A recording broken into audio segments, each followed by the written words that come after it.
Merci. En tout cas, napesi bino merci na ndenge boye awa otosolo na bino na makambo etali ya seni na makambo etali makambo ya ba rentrée scolaire oyo na modèle éducation na biso etc. makambo etali ya seni comme boyebi yango a principe seni ezalaka na pays oyo eza organisé te. Parce que l'élection est moko ya responsabilité du gouvernement au travers ministère et intérieur. Et donc, ministère intérieur est une élection. Bon. Et par la biso le roi boyo candidaté entre les partis politiques, entre les acteurs, les sociaux, les politiques, etc. Des bazoa qui décision ya ko bongisa que c'est neza. À partir déjà de l'accord et à Saint-City, etc. Seigneur, ils ont toujours un progrès. Depuis Banda, on a eu l'élection en 2006. Il y a eu trop de contestations en tout cas. L'élection en 2011, contestation. L'élection en 2018, contestation. Mais en réalité, il y a eu na kati ya CENI ezala mingi société civile parti politique et puis président ya CENI aza moko ya bakambi ya société civile mais chaque fois malgré que société civile aza censé ezala naître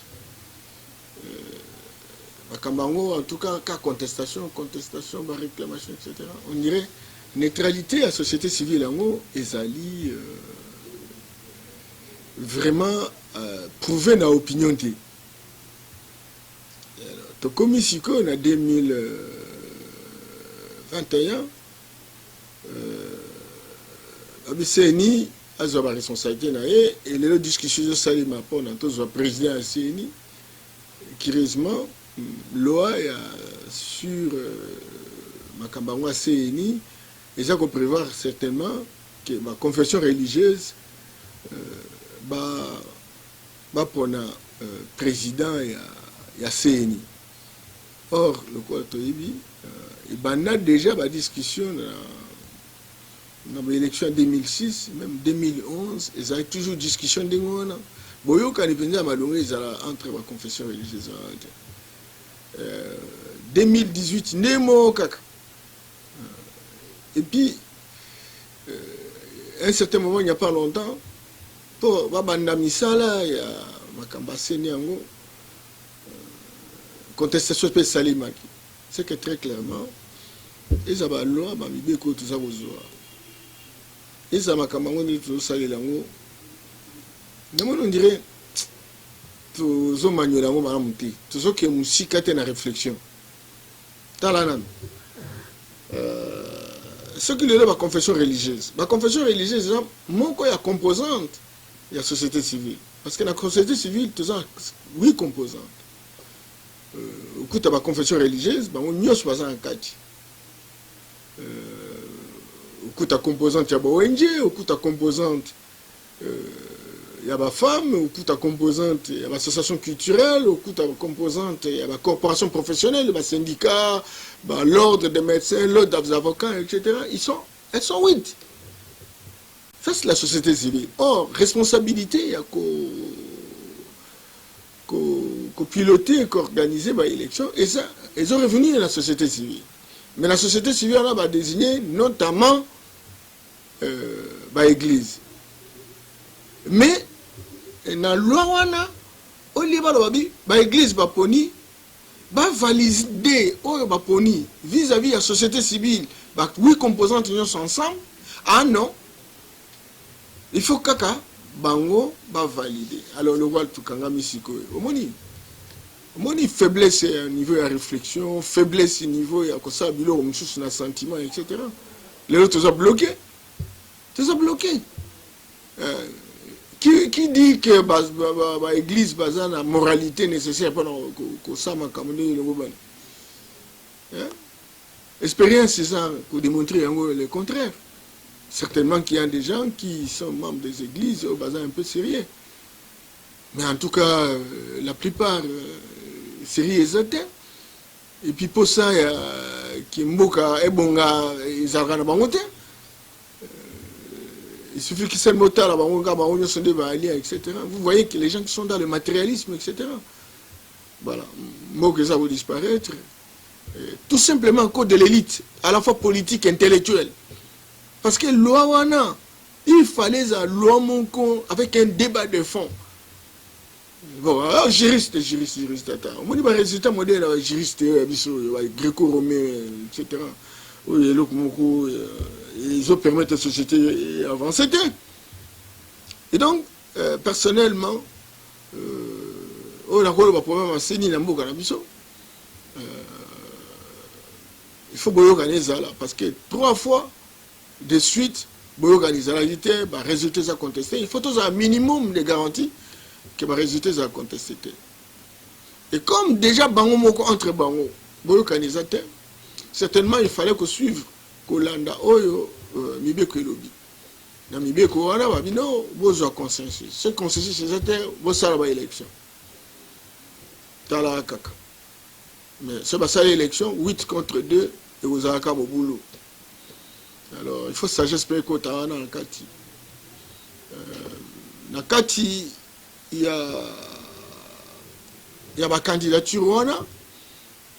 Deux ans peine na batu mususu oyo baza na ba compétence bango ba retenir bango te. Parce que net tu ça par exemple mboka na biso oyo bato ko ba Paul Tsampu par exemple. Makambo élection na mboka oyo ebanda na batu net bango.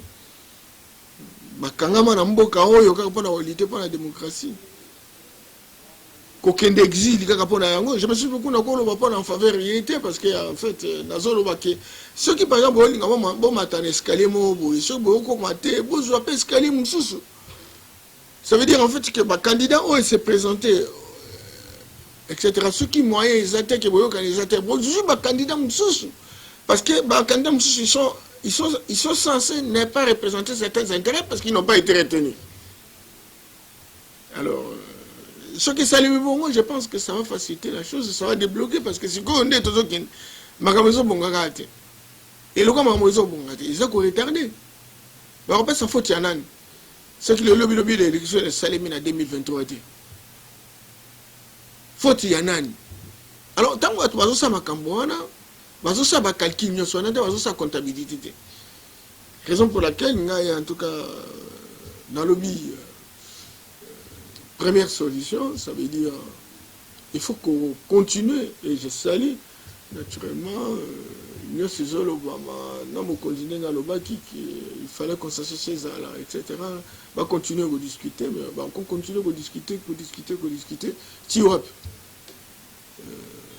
mais ce qui moyen est baluka mususu o bazana kati wana bakoki kosa musala na basala ngo soki moyen kate alors bakoza élite me recours et kozala élection na kati na bango tout en sachant que loi wana is accélérate loi wana isa loi ya malonga te etc. nga monaki na baboka lokola ba Guinée Conakry même na lelo bato ba président lokola Alpha Condé a comme un problème, etc. pour le cours africain. Mais quand même, tant qu'on va ça l'élection, il y a les bossos. Vous voyez quand ils arrivent dans la classe politique, ça qui va ça la recours, ça intègre, mais ça un pays, ça la président, va se partager, c'est pas, poste entre l'opposition et la majorité. Et ça qui calme kota ki ba kende aux malien na sali ba boxi ba élection oya omoni Alpha Condé Kutazaki na premier tour na 20% oya le kaki azali candidat autaki na ba régime mususu wana etc. Il avait trentaine de pourcentage mais tant ba sali deuxième tour Alpha Condé le kaki calme pe kota ki ni tete mama biloko ya ko dépasser ba mandat na tete mususu calme et puis sérénité et cause à la Guinée Conakry. Alors makambo ya biso boye ndenge ezosalema boye eza pasi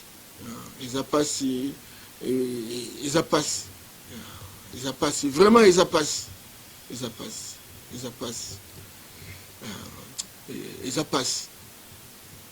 alors le problème est Italie à rentrée scolaire certainement que bato belé nazoyoka ba homme politique ça ba déclaration na radio na télévision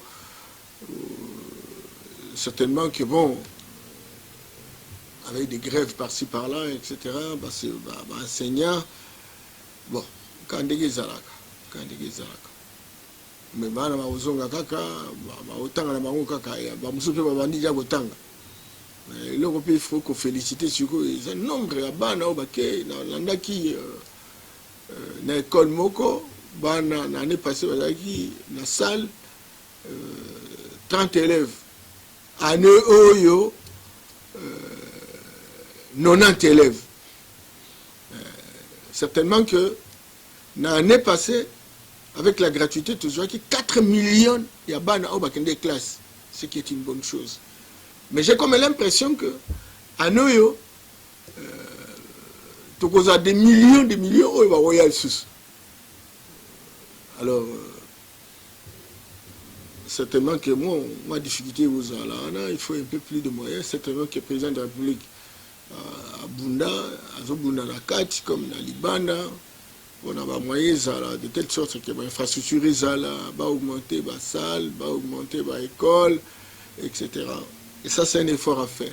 Mais en tant que panafricaniste, tout en saluant naturellement que Banaba est une école, mais il y a une école, on a modèle et la formation, par exemple, c'est la formation, on a besoin de Sungambukati. Les Sungambukati, tous les mingi, na bano bazo bloqué ma cambo, professeur bazo bloqué. Surtout comme un perroquet, ils ont bongaté parce que caractère, même maintenant, ma canition, ils ont ça, que moi, ils attirent. Et donc, comment on dirait bébé sous biberon, classe, on a 10 diplômes, et l'autre côté, on va diplômé à culture. Or, tout ça a besoin d'élite éclairée. Élite, pour nous éclairer, il faut dans la fondation, il faut dans la racine, il faut dans la particularité. Ceci, et je crois que deuxième étape, ils ont un défi pour la Mokonzambo, parce que outre la gratuité, mais il raisonner pour contenir l'enseignement, il faut pas ça, il pas la classe. Parce que tu roses à la tête, donc tu produis un chômeur caché, un chômeur de luxe. Mon donc, français, je suis diplômé de ceci, mais alors, il est incapable de devenir chef d'entreprise, il est incapable d'entreprendre, il est incapable de servir la société.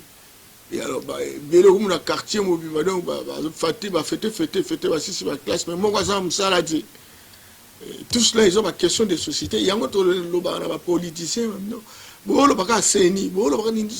toujours toujours l'andata politicien, non, biso, kutu. Le cas, par exemple, gratuité, Zali, non. Tina, vraiment, moi, pas si, mais croyez-moi, et là, on a sondé le Bamaka. Que Babisoko bandité ou Bandakate. Il faut Bandango, bon, suko, oye, baba, erreur, ni nango, de manière à corriger. Non, il fallait pas, tout ça en bon côté, ah non, il faut tenter. Babi, un prof nous disait toujours que quand on ne commence pas quelque chose, on ne commencera jamais. Il faut oser. Ce n'est pas parce que c'est difficile que l'on n'ose pas. C'est parce que l'on n'ose pas que c'est difficile. Il faut oser et vous verrez que c'est facile. Au moins, si nous sommes capables de mobiliser tous nos enfants d'aller à l'école. À cause de la gratuité. Certainement qu'il y a des douleurs d'enfantement. Mais à partir de la douleur, on a de trouver pour corriger. Raison pour laquelle le président est allé au niveau, par exemple, en Banque mondiale, on a promis de l'argent, ils ont même mis en place un projet pour nous soutenir gratuité. On peut même construire d'autres taxes à l'interne, etc. pour nous revenir, ils ont permis que ceux qui école la classe il y a 30 comme il y a 90 bakosala 2 salles salle 40 salle 40 etc. Mais il faut avoir des moyens. Mais ceux qui, par exemple, quel est le niveau de la population scolarisable? Quel est le niveau de la population scolarisée? C'est très important. Et il fallait tenter. Et ce sont des mesures courageuses. Dans toute société qui se veut transformationnelle, il faut toujours partir de l'utopie, il faut toujours partir naturellement. Il y a un rêve pour réaliser quelque chose. Et je salue Konzi Banso, je salue Kilelo, comme à la niveau de. Je salue Bongo. Alors, Bisso, panafricaniste, on est en train de préparer quelque chose pour nous proposer quel devra être le contenu au niveau primaire, niveau secondaire, au niveau universitaire. Certainement, il y a une grande orientation qui va permettre que le programme est salim. Et là, ils ont même un grand congrès, grande rencontre, grand table ronde. Par exemple, au Kei, Namboka, Neti, Équateur, Kuna, Okuta Samsala, Yabilanga, Samsala, Yakoboko la Bibouele, Moussou Baosala, Moussala pêche, etc. Mais l'école n'y a pas de école secondaire, pédagogie, littéraire, etc. Moi, nous aussi, c'est la littéraire, rôle dans la ville. Ville, d'abord, pendant qu'il y a une université, il faut un transport. Il faut foutre à Minerva. Minerva, donc, pas moins de $800. Entre-temps, papa n'a pas de bilanga. Bilanga, nous avons moyen de faire des choses. C'est surtout ça, nous avons. Et ça, c'est un concours vraiment à ministère, nous devons travailler. Entre-temps, nous avons raté. Mais tout le côté, tout le village. Moi, je suis parce qu'il y a ça mon côté. Parce que nous avons une pédagogie. Donc, culture, école, on a ça. Et ça, c'est que, misala bilanga, misala kobola kola bibele, misala ya kosala ba pêche, etc. Et ça misala moko tina moko te ça la valeur moko te. Moi na moko te ya kosala ki à 6 ans secondaire, à ça diplôme d'état na ye, abio non a ki osala pêche. Ya comme moi na ba pêcher le roi ba tuma tina te. Et pourtant botami na million. Alors il fallait même na tango bazo pon na ba école pour ba tia place yona. Il mécanique au canisa et quand il n'a pas de section il n'a pas de qu'on devoir en salima bon et c'est combien d'argent le loco pour la rencontre nationale pendant ma communauté la réforme de l'enseignement primaire et secondaire et même l'université bah c'est toujours tanga bah vous avez institut supérieur et technique et ça pour la pratique université ça pour la recherche dans la micolo donc dans la modèle de la recherche. Nous avons vu copier kuna, ça l'article, ça les livres. Livre avant ni ne comme on même à la société. Donc, nous avons pas ça inventé le côté. Nous avons pas ça la génie à ça le côté. Un bon modèle au bandit école primaire. Bazo la sabino ma kambu mususu. École primaire en pratissage il y a ma kambu ya bon moi. Kunate. Ba formé bana ba perroquet. Au comme à l'école secondaire, l'autre côté, on a examiné histoire, on a examiné Napoléon, histoire, on a examiné Général de Gaulle, on a examiné Kennedy, Washington, etc. Mais on a biso, basala, misala, démontra, moi, makasi, nakatamboka, etc. On va partir sur le monde, les quelques rares. Tanga même la nombre babuko yo bango baza kotangisa kuna kati programme soko kuta lumumba boye rien programme Simon Kimbangu boye rien programme Kimpa Mvita rien bakasavu ba Mobutu ba Tshisekedi les hommes de prouesse pour mboka la biso côté ba intellectuel ba tuloko ba Maluwa Kalenga pour ne ça bateau et belle possibilité bien sûr pour tout cause même na niveau ya fabriquer ba bombe atomique na katamboka parce que nous avions un génie o azaki na katamboka o banda ko manipuler nucléaire ne serait-ce que nucléaire pour au satan pour l'électricité et l'eau donc ce que tu cause là quand pendant beaucoup ya kene dosso ba débat modèle on est à soutien ngara muto mona kuna dernièrement en France basant en difficulté babi système politique système de gouvernance là mango ils sont déjà fatigués ils ont pensé sur les résultats de mango azozi la monter et ba salni na ba convoquer ba intellectuel ba scientifique etc. na mona ki ba prix Nobel belé na salle président et mon ça bloc note ça qu'on noter na domaine tel voilà ce qu'il faut tout ça la domaine tel, entrevoir même la possibilité qu'on y ait en 2050, situation n'est pas en 2050. Situation n'est pas en 2100. On a prix Nobel de la paix, prix Nobel de la physique, prix Nobel de médecine, prix Nobel. On a domaine, politique, économique, culturel, social, etc. Défiler à bateau, qu'est-ce qu'il faut faire le lot pour entrevoir possibilité qu'on soit objectif et ça en 2100. Moi qui fais dans des mois là. Ah, bisouado, moi débat, moi dépolitisation. Dépolitisation, moi toi quoi ça vraiment concrètement dépolitisation dans le contexte où bateau nous sommes politisés et moi tu m'as dit, on dépolitiser, société civile politisée. Société politique politisée, société religieuse politisée. Alors, alors quel est le mécanisme pour que chacun n'abuse garantie que ma c'est une réflexion. Et bien, l'université, il faut organiser une grande conférence modèle, besoin input, besoin matière, ça. Il y a un parlement, loi en fonction, naturellement, de la réflexion modèle.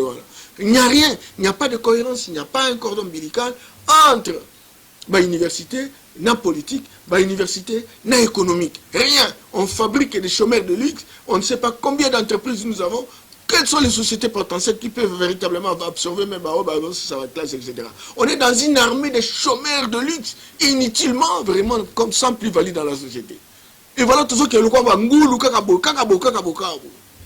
et nous avons intérêt aujourd'hui, sincèrement, que tout le monde a modèle, certainement que moyen est atteint, nous avons mis en place la nouvelle vision panafricaine d'une Afrique qui a fonctionné SICA, en fonction des défis sur le plan national et international. Tout ici, que ça, l'infrastructure. Kalamingi teto balobenga ezala politicien parce que il faut ba kambambo kanabiso tous en contact belé na ba oyo baza komona musika ba inde loko la biso o baza na Amérique o baza na Europe o baza na Asie o baza na Afrique etc. na biso ba yetozana awa tous appelés à tout awa na ba église autochtone na ba église importée etc. Peut baza ba kanisi ba kopé ça peut tam susupo tous en la même vision vous avez même na ba langue toujours ba français ba anglais ba ni tout ça ba qui portugais les ba langue na bisoté. Même à un niveau, il y a réforme. Il fallait réformer ça. Tu continues de génération en génération qu'on le français. Et nous, on se comprendre mieux que bon, si vous réformez ça, les maths. Ministre, enseignement primaire et secondaire, c'est très fort. Ce qui résultait bimina na juillet, tout résultait bimina août. Non, est-ce que performance c'est vraiment un ministère? Il y a enseignement et cause là, na ba résultat examen d'état. Il y a solo penda. Beaucoup de tout vraiment na contenu ni na enseignement, banana utilité ni na baza ngona na société. Et donc kuna question ezalade. Rencontre ezalade. Ba séminaire modèle na ezalade. Non, mes frères. Kokamamboka, et c'est le ressource à blaguer. Lobby, tu as 80 millions. Le tu as 105 millions. En 2050, tu as 200, plus de 220 millions. En 2100, tu as 400, plus de 400 millions d'habitants. Dis-moi. Entre-temps, 96%, plus de 96 millions de personnes vont s'arrêter. Tu continues à bon. Et puis, attends-moi, raconte-moi que tu vas discuter. Pour toi, il y a place in tu as place in tu as la place tu as et puis tu continues à bon, continuer à l'université, ils sont formés chaque jour. On va dire poussière, parce qu'on a mis tout ça. Oh non, diplômé. Et après, ça me s'arrête. Quand on va commis, former groupe, etc. Ça m'a il y a mon boulot, etc. Donc, makambo nyonso ndeko na ngai esengeli na bino ba média bon orienté ba média ils ba média spécialisé ba média spécialisé débat politique o toza na ngo lelo oyo ezaka na seni moko auti ko benga nga yaka to sa débat na ram nga sa débat na ram na problème ni nga sa na ram wana bato basengeli balité pour les intérêts de la population bali na bato bazali koluka ba solution bali parce qu'en réalité il faut pas donner l'impression pe na mboka na biso ki donc taxe ezamabe ah non ce que tu lobi que taxe ou réforme pona ko sala ba impôt réforme pona ko sala ba taxe ezamabe awana na habiter pression ngo to zola mbongo poto bon sa banzela to bon sa ba pont tout ça ba bac hein to futa ba enseignant to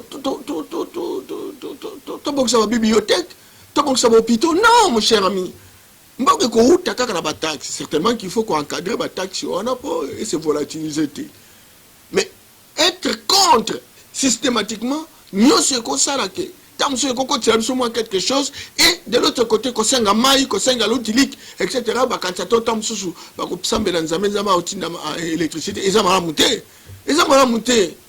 et makambo nyonso on est senga que niveau ba parti politique ba na osam sala pa na ko éduquer ba tuna bango ko former ba tuna bango que mutu nyonso na kata mboka na biso aza actionnaire ya mboka aza actionnaire ça veut dire au faut ya na part na yo parce que tant mboka ko produire bino bo kabola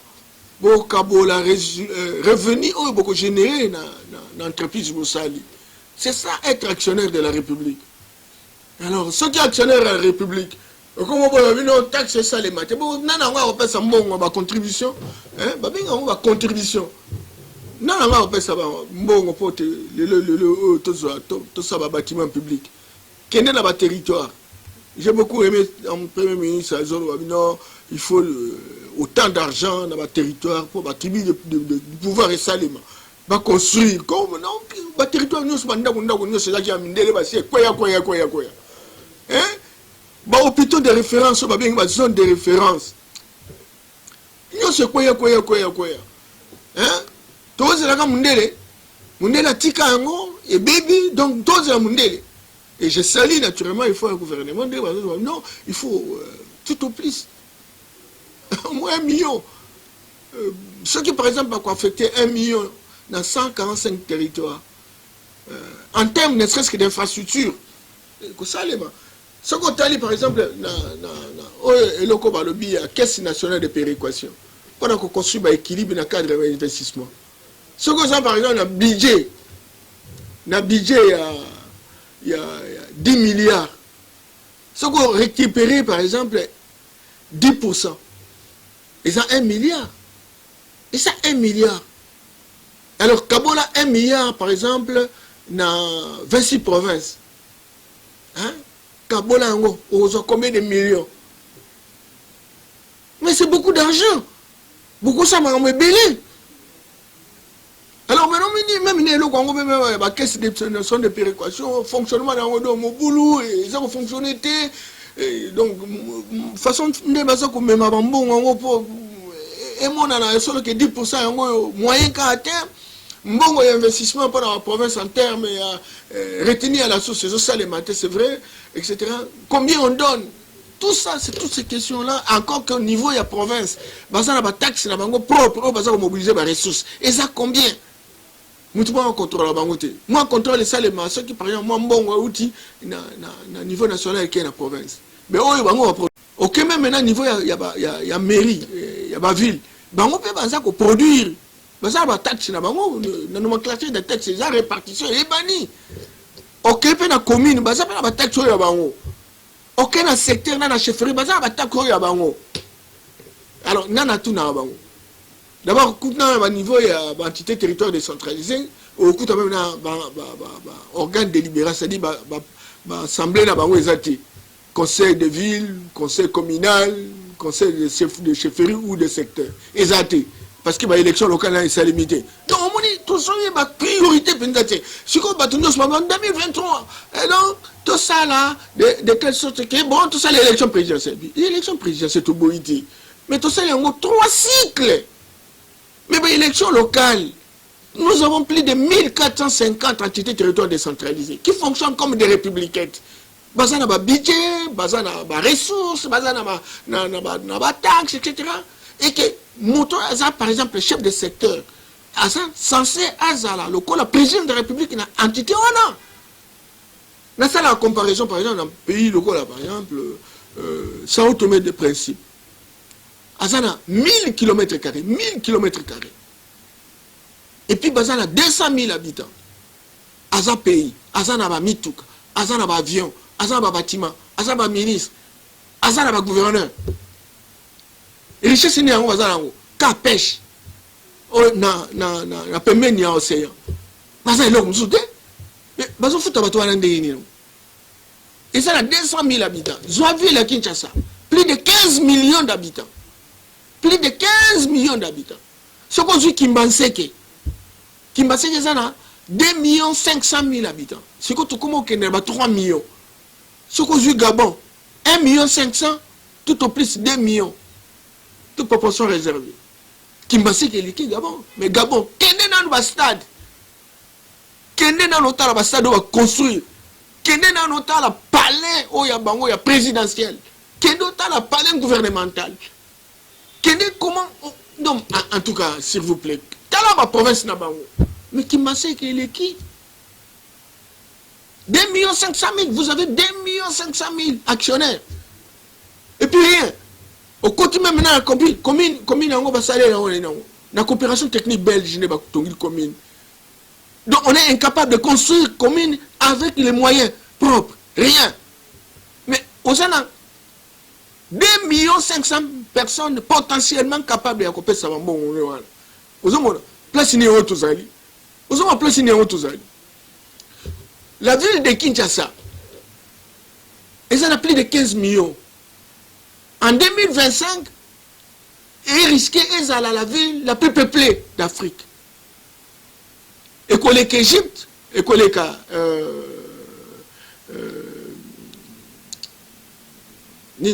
Lagos, pour la Nigeria, Égypte, capitale Égypte, et qu'on est qu'à le cœur. Voilà. Donc, ce qu'on compare à la République populaire du Congo en face, ils ont 4 500 000 habitants. Talana nous, président Sassou Nguesso. Bon, talana nous, responsabilité de gouverneur d'Abissouazali. Et pourtant, à part réellement, ce qui, moi, réfléchis, ça les qui même là, côté de la décentralisation. Nous avons 4 districts dans 4 villes à Kinshasa. Nous avons répartir tous à la 4 gouverneurs. Alors, na Tchangou, na Mwamba, na Lukunga, na Funa, etc. Et entité d'entité, vous avez le gouverneur Moko, s'il vous plaît. Mais, mon saling est salema. Mais quand tu as un gouverneur Moko, tu sais que réflexion est athée. Réflexion est athée. Bande de ce qu'on a comme on va dire, donc, moyen parce que, n'a évité. Même dans l'Assemblée provinciale, on va réfléchir, on va dire non, tout ça, il y a 4 districts. Vu les gens, et commis trop de personnes. Tout ça, la bonne. Kende nan soko que par exemple côté Nzela Mbudi kuna ba tout don dirait toba ba mbinzo. OK côté ya Tchango kuna do moyen te. OK côté le kuna do moyen te. Moyen autant bolisa te. Dis-moi. Ngana ebi mon kali parce que na sala qui recherche action kuna. Mais mon kali wana Kimbanseke, ils ont 46 quartiers. Quartier Moko et cause à tout un pays. Zoba pays le quoi ba Gambi. Ozui quartier Kimbunda. Mais c'est la même chose. S'il vous plaît. Alors, ma réflexion, on a non, ils ont ça les menti. Hein? Ils ont passé. Système politique, ils ont passé sur le côté. Système politique, parce que toujours dans la démocratie, il y a une démocratie, il y a des pièges. Ils ont pas sauté. Culture, il y a des système d'éducation, il y a des pièges. Or, système d'éducation, et ça, il y a 3 composantes. Composante, il y a théorie, composante, il y a pratique, il y a composante spirituelle. Oh, ça, c'est l'initiation. Et si la troisième composante, pour comprendre la société, pour un esprit de Dieu, pour un bon fungo, pour transformer le c'est le côté.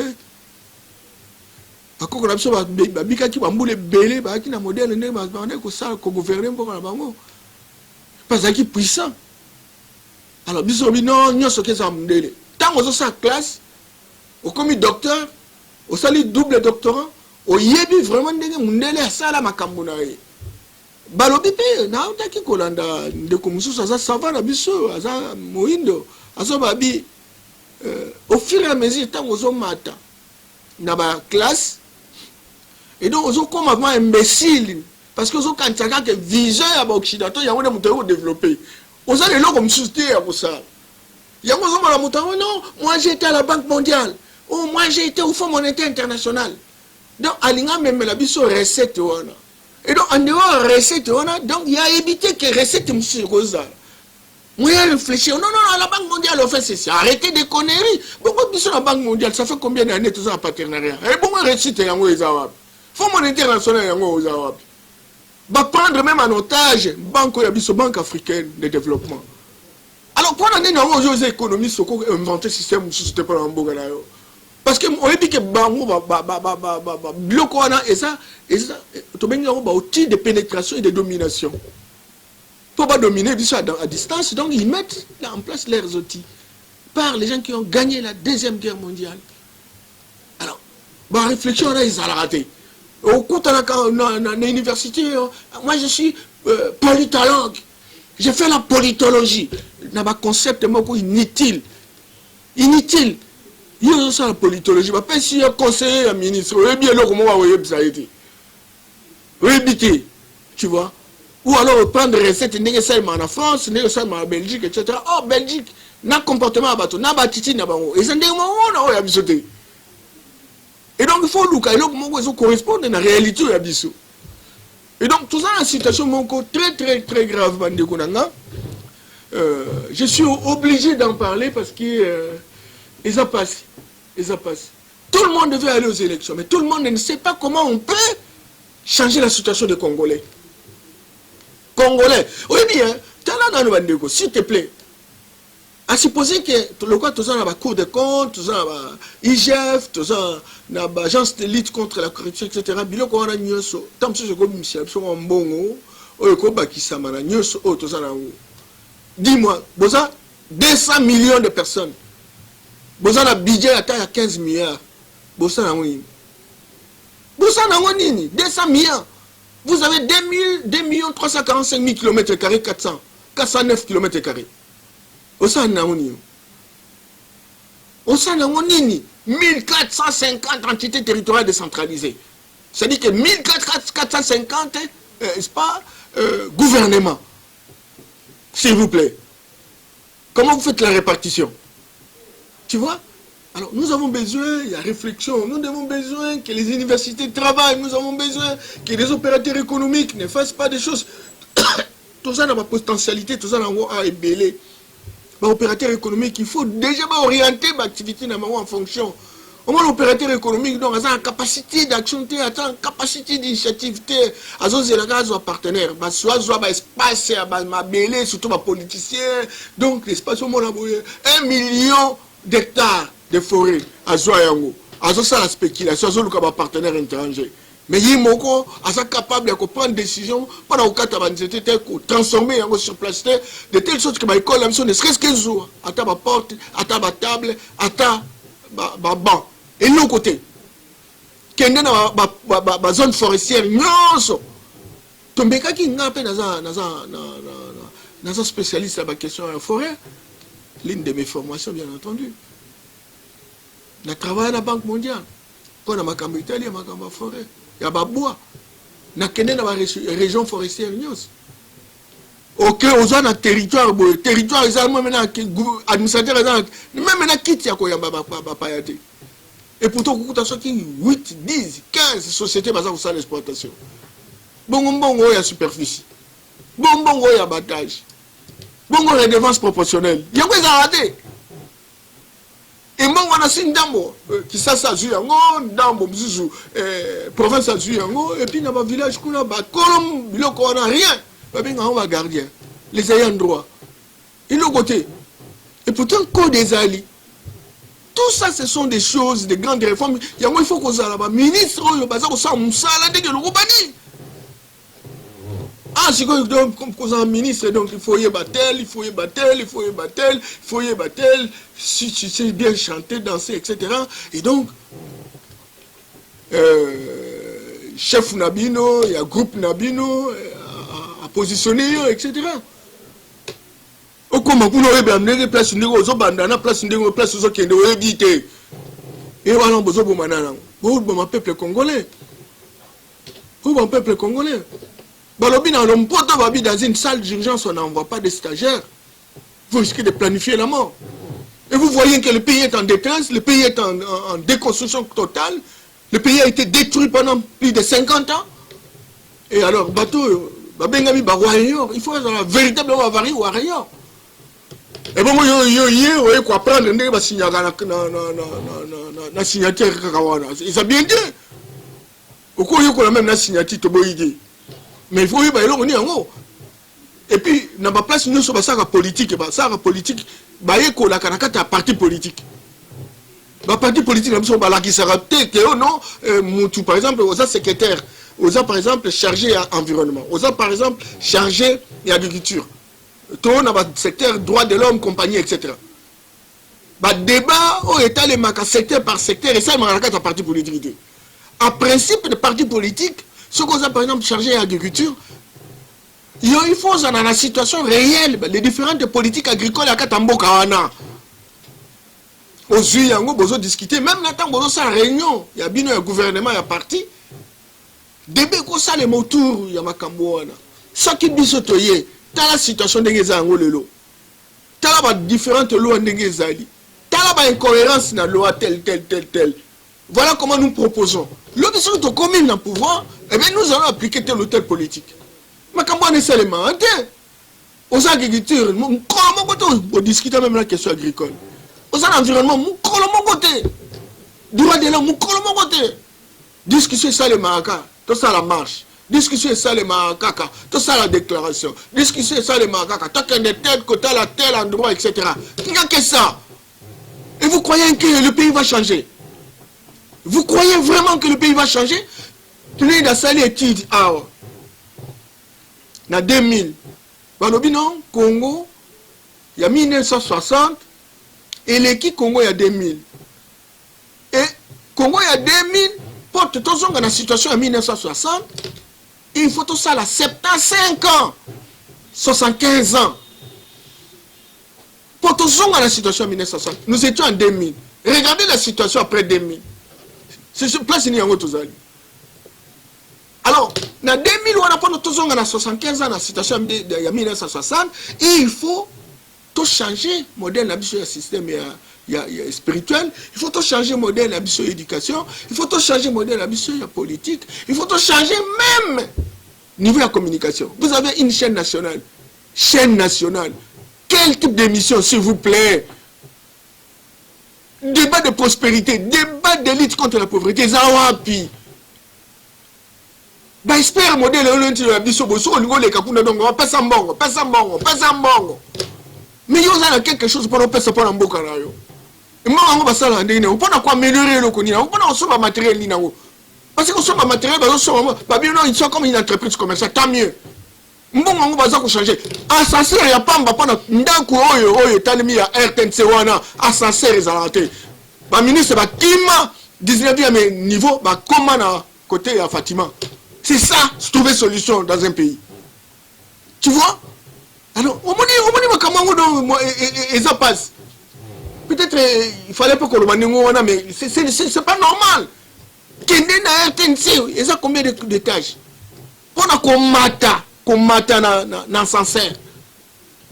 Il faut que tu chauffeur. Ce chauffeur a zate bon mata ascenseur. Bon kangamakuna. Mata même là l'escalier. Ne serait-ce que pour nous mon ampoule. L'escalier on a au bandit déjà premier niveau.